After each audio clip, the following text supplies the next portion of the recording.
ಅರ್ಜಿ ವಿಚಾರಣೆ ನಡೆಯುತ್ತೆ. ರೇವಣ್ಣ ಸಲ್ಲಿಸಿದಂತಹ ನಿರೀಕ್ಷಣಾ ಜಾಮೀನು ಅರ್ಜಿ ವಿಚಾರಣೆ ನಡೆಯುತ್ತೆ. ಏನಾಗುತ್ತೆ ಹಾಗಾದ್ರೆ ರೇವಣ್ಣನವರ ಭವಿಷ್ಯ? ಜೈಲ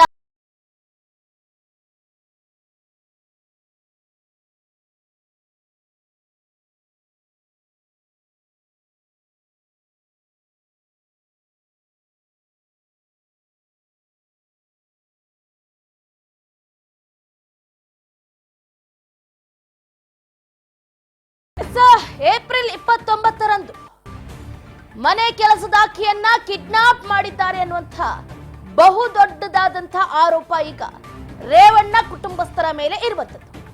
ಮಹಿಳೆ ಕಿಡ್ನಾಪ್ ಕೇಸ್ ಇವತ್ತು ನಿರೀಕ್ಷಣಾ ಜಾಮೀನು ಅರ್ಜಿ ವಿಚಾರಣೆ ನಡೆಯುತ್ತೆ.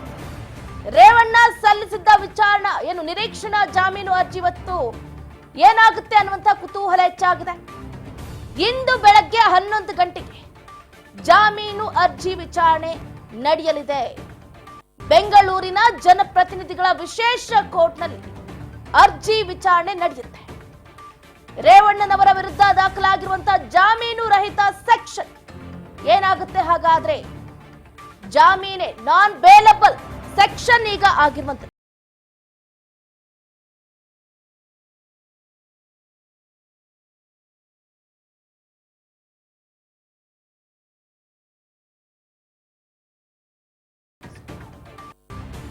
ಪ್ರಜ್ವಲ್ ರೇವಣ್ಣ ವಿರುದ್ಧ ಒಂದು ಕಡೆ ಲುಕ್ಔಟ್ ನೋಟಿಸ್, ಇನ್ನೊಂದು ಕಡೆ HD ರೇವಣ್ಣನವರ ವಿರುದ್ಧವೂ ಕೂಡ ಲುಕ್ಔಟ್ ನೋಟಿಸ್ ಇಶ್ಯೂ ಆಗಿದೆ. ಈಗಾಗಲೇ ನಾವು ಗಮನಿಸ್ತಾ ಇದ್ದೀವಿ, 400 ರೇಪ್ ಕೇಸ್ ಪ್ರಕರಣದಲ್ಲಿ ಭಾಗಿ ಆಗಿರುವಂತಹ ಪ್ರಜ್ವಲ್ ರೇವಣ್ಣನವರಿಗೆ ಈಗಾಗಲೇ ಎಲ್ಲೇ ಇದ್ರೂ ಕೂಡ ಬಂಧಿಸುವಂತಹ ಫ್ರೀ ಹ್ಯಾಂಡ್ ಅನ್ನ ಸರ್ಕಾರ ಈಗಾಗಲೇ ಕೊಟ್ಟಿರುವಂತದ್ದು. ಇತ್ತ HD ರೇವಣ್ಣನವರು ಕೂಡ ನಿನ್ನೆಯಿಂದ ಕಾಣಿಸ್ಕೊಳ್ತಾ ಇಲ್ಲ. ಮಗನಂತೆ ತಂದೆಯೂ ಕೂಡ ವಿದೇಶಕ್ಕೆ ಪರಾರಿ ಆದ್ರ ಅನ್ನುವಂಥ ಪ್ರಶ್ನೆ ಉದ್ಭವ ಆಗ್ತಾ ಇದೆ. ನೋಡ್ತಾ ಇದ್ದೀವಿ, ಈಗಾಗಲೇ ಈ ಪ್ರಕರಣಕ್ಕೆ ಸಂಬಂಧಪಟ್ಟಂತೆ ಪ್ರಜ್ವಲ್ ರೇವಣ್ಣ ಅವರು ಕೂಡ ವಿದೇಶದಿಂದ ರಾಜ್ಯಕ್ಕೆ ಬರೋದಕ್ಕೆ 7 ದಿನಗಳ ಗಡುವು ಕೂಡ ತಗೊಂಡಿದ್ರು. SIT ತನಿಖೆಗೆ ನಾನು ಹಾಜರಾಗ್ತೀನಿ, ನನಗೆ ಅಟ್ಲೀಸ್ಟ್ 1 ವಾರ ಟೈಮ್ ಕೊಡಿ ಅಂತನೂ ಕೂಡ ಅವರ ವಕೀಲರ ಮುಖಾಂತರ ಟ್ವೀಟ್ ಮಾಡಿ ಸಂದೇಶವನ್ನ ರವಾನೆ ಮಾಡಿದ್ರು. ಆದರೆ SIT ಅಧಿಕಾರಿಗಳು ಅದೆಲ್ಲದಕ್ಕೂ ಸೊಪ್ಪನ್ನ ಹಾಕ್ಲಿಲ್ಲ.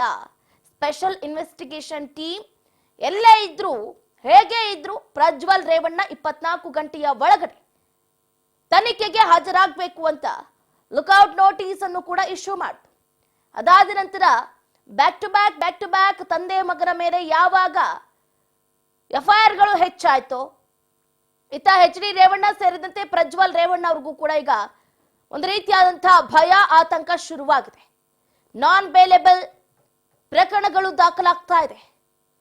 ತಂದೆ ಮಗನಿಗೆ ಉಸಿರಾಡೋದಕ್ಕೂ ಕೂಡ ಕಷ್ಟ ಆಗೋಗ್ಬಿಟ್ಟಿದೆ. ಆ ರೀತಿಯಾದಂತಹ ಸಂದಿಗ್ಧ ಪರಿಸ್ಥಿತಿಯಲ್ಲಿ ಈಗ ತಂದೆ ಮಗ ಇರುವಂತದ್ದು. ನೆನೆಯೂ ಕೂಡ ಗಮನಿಸಿದ್ವಿ, JDS ಕಾರ್ಯಕರ್ತೆಯೂ ಕೂಡ FIR ಅನ್ನ ದಾಖಲಿಸಿದ್ದಾರೆ. ಆಕೆಗೆ ಹೆದರಿಸಿ ಬದರಿಸಿ ಅವಳ ಮೇಲೆ ಬಲಾತ್ಕಾರವನ್ನ ಮಾಡಲಾಗಿದೆ ಅನ್ನುವಂಥ ಬಹಳ ದೊಡ್ಡ ಮಟ್ಟದ ಆರೋಪವನ್ನು ಕೂಡ ಮಾಡಿದ್ದಾಳೆ ಆಕೆ. ಒಂದು ವೇಳೆ ಏನಾದ್ರೂ ಪ್ರಜ್ವಲ್ ರೇವಣ್ಣ ಅಂದ್ರೆ ಈತನಿಗೆ ಆಕೆ ಸಹಕರಿಸದೇ ಇದ್ರೆ ಗಂಡನನ್ನ ಮುಗಿಸುವುದಾಗಿ, ಗಂಡನನ್ನ ಸಾಯಿಸುವುದಾಗಿ ಸ್ವತಃ ಪ್ರಜ್ವಲ್ ರೇವಣ್ಣ ಅವರೇ ಹೇಳಿದ್ರು. ಹಾಗಾಗಿ ನಾನು ಅವರೊಂದಿಗೆ ಸಹಕರಿಸಿದೆ, ನನ್ನ ಕುಟುಂಬಕ್ಕಾಗಿ, ನನ್ನ ಮಕ್ಕಳಿಗಾಗಿ ನಾನು ಪ್ರಜ್ವಲ್ ರೇವಣ್ಣ ಹೇಳಿದಂತೆ ಕೇಳಿದೆ.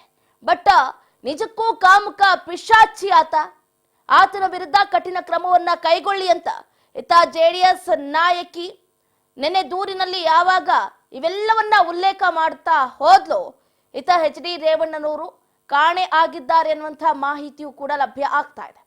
ಹಾಗಾದ್ರೆ ಮಗನಂತೆ ತಂದೆಯೂ ಕೂಡ ದೇಶ ಬಿಟ್ಟು ವಿದೇಶಕ್ಕೆ ಪರಾರಿ ಆದ್ರ ಇದರ ವಿರುದ್ಧ ಏನು ಜನಪ್ರತಿನಿಧಿಗಳ ವಿಶೇಷ ಕೋರ್ಟ್ನಲ್ಲಿ ಅರ್ಜಿ ವಿಚಾರಣೆ ನಡೆಯುತ್ತೆ ಇವತ್ತು ಬೆಳಿಗ್ಗೆ 11 ಗಂಟೆಗೆ. ಹಾಗಾದ್ರೆ HD ರೇವಣ್ಣನವರ ಭವಿಷ್ಯ ಏನಾಗುತ್ತೆ? ಬೇಲಂತೂ ಸಿಗೋ ಡೌಟ್. ಒಂದು ಕಡೆ ಕೆಲಸದ ಮನೆಯಾಕಿಯ ಕಿಡ್ನಾಪ್ ಕೂಡ ಆಗಿದೆ. ಆತನ ಮಗ KR ಪುರಂನಲ್ಲಿ ಈಗಾಗಲೇ FIR ಕೂಡ ದಾಖಲು ಮಾಡಿಸಿದ್ದಾನೆ.